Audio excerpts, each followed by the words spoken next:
Yes, yes, yes, yes, yes, yes, yes. Yes, yes, yes, yes, yes, yes, yes. Welcome back, folks. Welcome back. Welcome back. I apologize for my tardiness. Sorry to keep you guys waiting, but it's just been one of those times, man. Sometimes when you're celebrating, you know what I'm saying, it gets a little carried away sometimes. Listen, man. Let's get right into this, man. We have a lot to cover. I'm a little late with the post this week, so we definitely got to recap what happened on Saturday. And then we got to get into definitely what's going to happen this coming weekend. Man, it's exciting. So excited, man. Listen, Houston Texans won against the Indianapolis Colts week 18. An amazing finish to a wonderful, just I can't even come up with enough superlatives about this season, man. Just a wonderful finish to the regular season. I mean, we have probably seen what has probably been the most entertaining season that I can recall in team history, to be honest with you. Like, this has been the most rewarding and satisfying trip.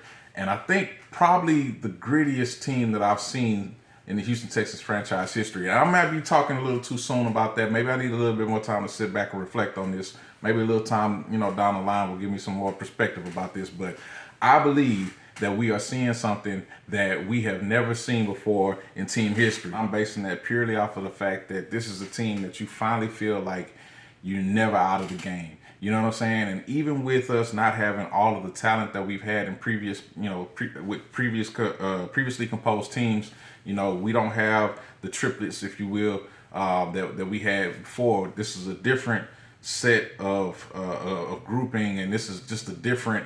I don't know, like, we're just coming from a different space, man. That we don't have any concern when it comes to the head coach. We don't have any concern when it comes to the starting quarterback. We don't have any concern when it comes to, when healthy, the starting wide receiver. And then we've seen the evolution of the run game this year to where we started out the year with DP and we've transitioned to Motor. And you don't really feel too bad about the situation with Motor, man. Like, it's one of those things that it's just, this has been the most authentic, organically grown product that I've seen on this football field in a very long time, man. So, very big kudos to Nick Casario and D'Amico for putting this team together. This has been magic this year, man. And so let's just get right into it, man. So first and foremost, man, we beat the Colts, man.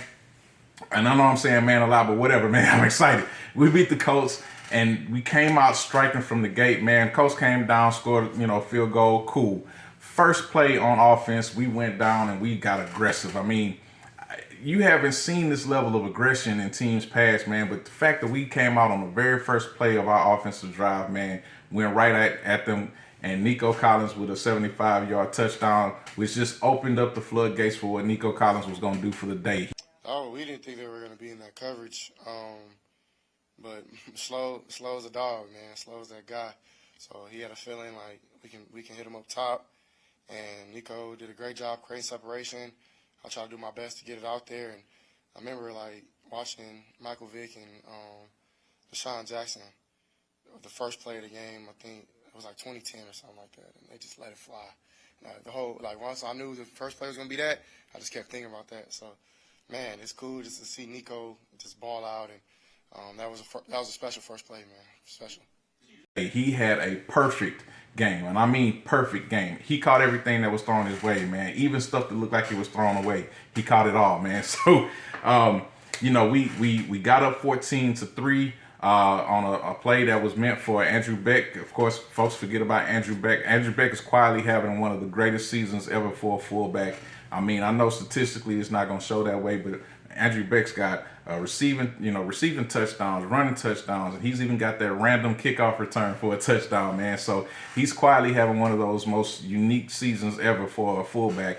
And the third touchdown that we got in the game was Motor with a run up the run up the right side to get into the end zone in the goal line situation. This has been. Listen, I was drinking. I was out.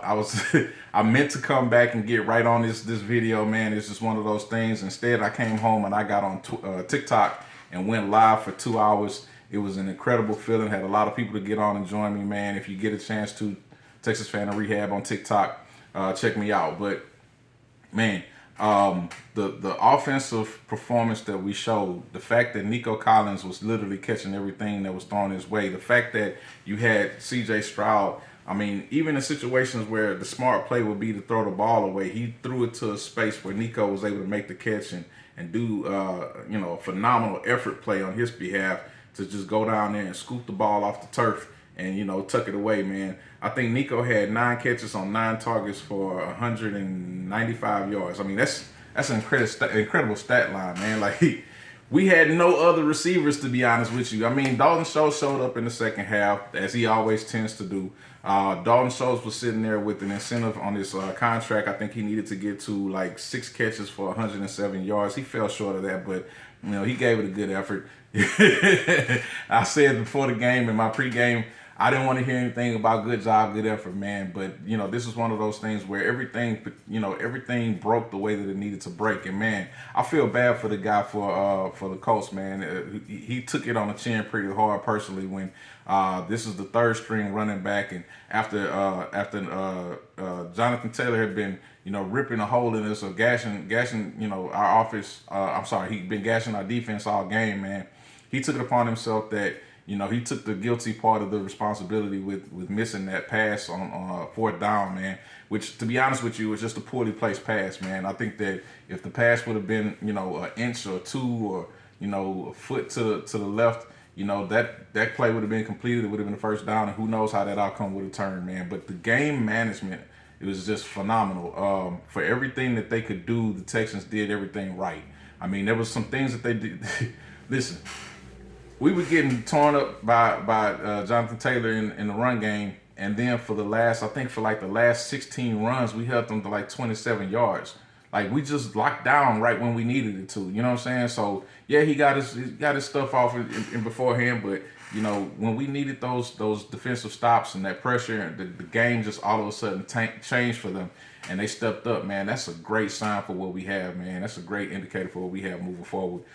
So let's get into that, man. Post game, you saw CJ get emotional, man, on the interview. That was something that you don't hardly see CJ get too emotional. Of course, he speaks about God a lot.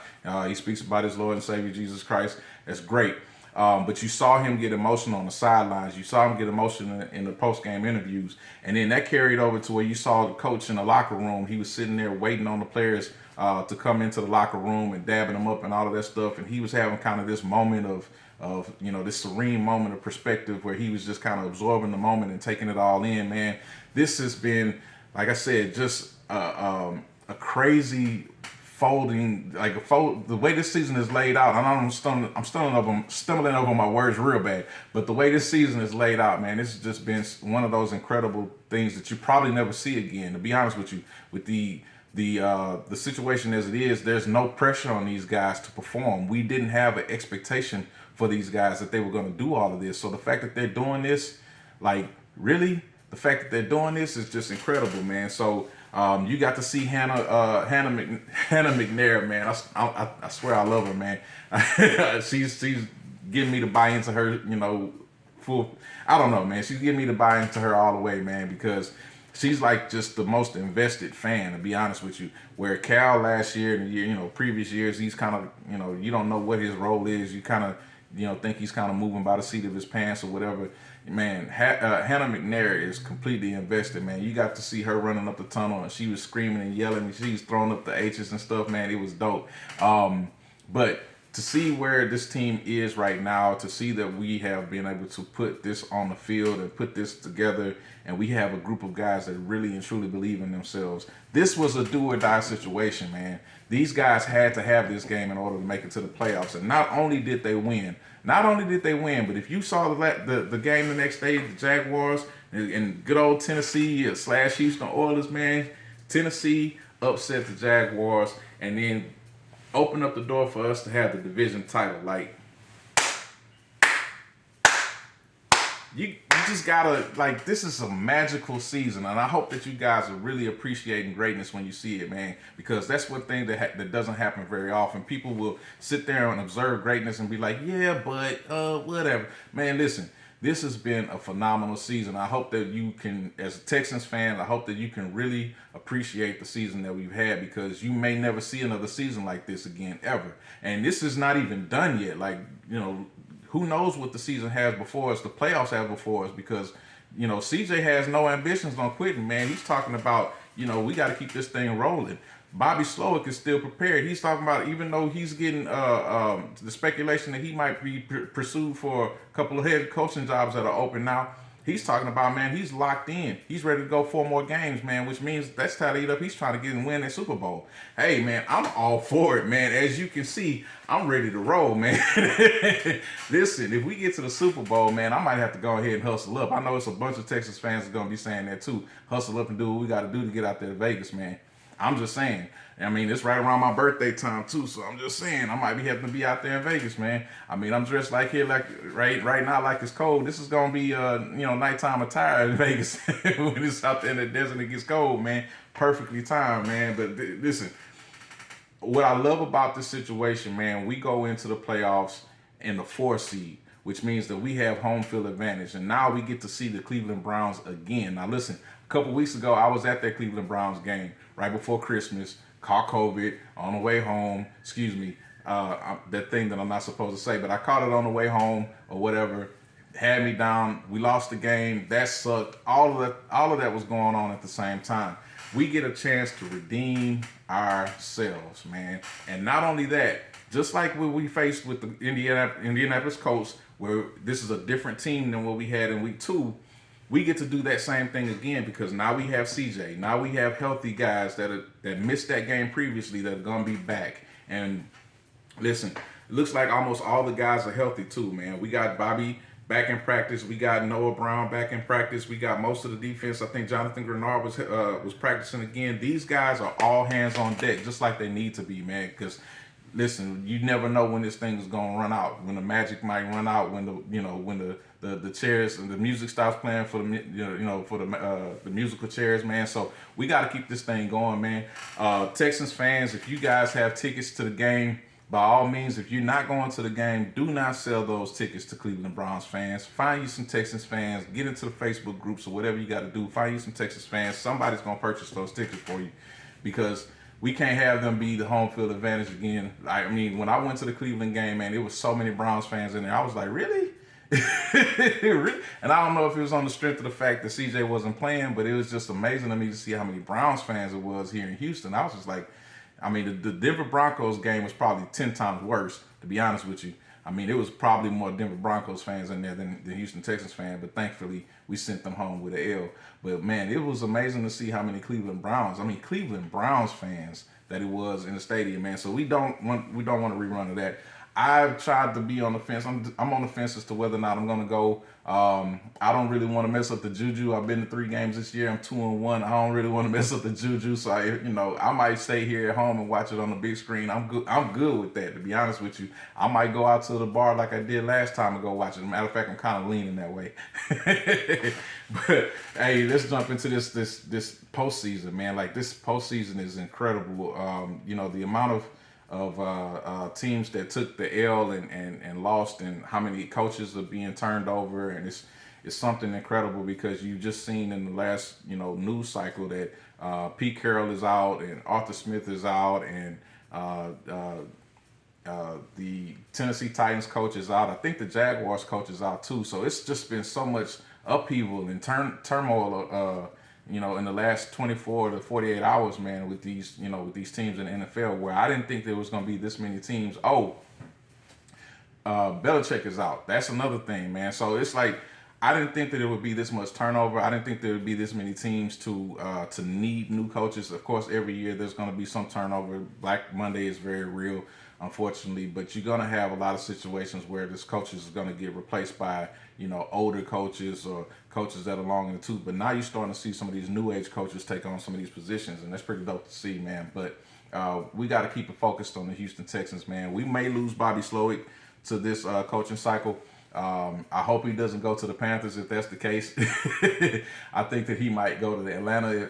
That's probably the best position for him to take over, to be honest with you, because they've got a lot of useful tools out there, being that they got Bijan and you know, they might be able to do something different with the quarterback situation, or maybe they have to draft another quarterback. But I think that we'll probably more than likely lose Bobby going into the offseason at some point in time. I can't see D'Amico, being that he just got the opportunity the same way. I can't see D'Amico not letting Bobby give the opportunity to spread his wings and fly, man. This is just, again, one of those remarkable seasons. So we have to see this thing out and see how far it can go, man. But enjoy being the kings of the AFC South this year, man. I think this is going to be the example for what we have moving forward. You know, I can tell you guys as Texans fans, prepare yourselves, because next year there's going to be the creep of expectation. It's just the reality of what it is, man. When you have a season like this, people are going to start to expect more. And quite honestly, it could pull back a little bit. You know, if you watch the stock market, you know how things go up and down or whatever. It could pull back a little bit because of how much magic has been on this season. But what I expect to be the case is that we're going to have some extra sauce for next season when it comes to the free agents. And all of those guys are going to be flooding into Houston to try to get this, you know, this team put together the right way, man. And join up with the dude that's out here killing it the most, both on offense and on defense, man. These guys are really out here showing some great things with leadership, man. Shout out to Will Anderson Jr. He played in spite of having a high ankle situation. He's been balling, man. Even in the limited time that he's been able to play, he goes in there on passing downs for the most part, and he just grinds and guts it out, man. So you have to show some respect to that, man. The fact that this guy's going to give it his all, leave it all out there on the field, and you know that he's going to lace them up this coming weekend, man. This is what you live for as a little kid, man. And to see everybody's dreams coming true, man. Like, just starting in rec ball, backyard football, college, and then you get here, and these are the type of games that you live for, man. And I know that everybody's super excited, man. We just got to keep going, keep doing us better, man, and just keep grinding and being gritty and I'm so hyped right now, man. There's a lot of people talking about the postseason, saying if they can get in, the Texans, you better look out. Is that the feeling inside here? Of course, man. Yeah. I don't say that. We just say you don't want to see a pissed off Texans, man. But it's amazing the type of guys we got in here, man. Yeah. The type of guys, we got special guys all over the place, man. And I'm like just so happy to be a part of this, man. Like, I just got to give a huge shout out to my teammates, man. Because them guys, man, I would rather not be on any team but this team. So you took care of your job today. You're in the playoffs tomorrow. You could be AFC South champs, depending on what happens. You get to sit back and relax. What are you going to do? What you mean? What are you going to do tomorrow? You get to chill during all the football. Ain't no chilling. We got work to do, man. We got to recover. We got to rest, man. We got to get back to it, man. It ain't no chilling. So Saturday is the game, man. Saturday is the time. I mean, I don't know the exact time, but Saturday is the day of the game. We have the Cleveland Browns and their injured squad coming back to face our somewhat healthy squad. You know, I think that the Texans have a much better opportunity to win, not just because we got number 7 back there, but because we have the defensive players that were missing the last time too. I think that the focus is definitely going to be on Amari Cooper, but I think Amari Cooper is a little injured this time.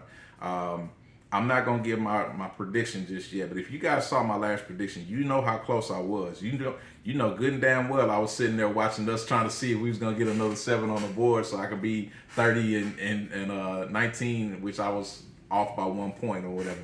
But it ended up being 23-19. It's all good. So the real question is, like, what's next for us, man? Like, what's next in this game, man? What do you guys think is going to be the outcome of the game? What do you guys expect to see out there on the field? Who do you think is going to stand up for us? You know what I'm saying? Do you think we're going to take it easily? Do you think it's going to be, you know, a tough fought game? I mean, it is the playoffs, right? Anything can happen, man, any given Sunday, right? So I want to know from you guys, man. Give me some feedback. I'm looking forward to seeing what you guys got to say, man. I know you guys have been digesting all of this, you know, this content and information, you know, probably through a fire hose. I'm sorry, you know, like, it is what it is, man. I'm sorry I'm just adding to the pile, but but I got to stay consistent, man, and get this stuff up here for you guys to check out, man. But I appreciate everybody that's been able to get on. Appreciate everybody's been able to give some feedback. Man, if you could like and subscribe, share this content with somebody, man. Let's make some friends out there. Let's chop it up. If you could, check me out on TikTok. Again, I did the TikTok live last time for 2 hours from 11 to 1 in the morning. I'll probably do it again this time, man, just because I was so hyped up, man. It's just one of those things. TikTok is a live environment. There's a lot of people over there. I'm up to 1,410 subscribers over there. So I'd love to see you subscribe over there too, man. But if you would, man, again, just give me a like and follow on this video, and share it if you can, man. Chop it up with me. Like I said, the engagement is awesome for the channel, man. So until next time, man, hey, go Texans, man. See you guys soon.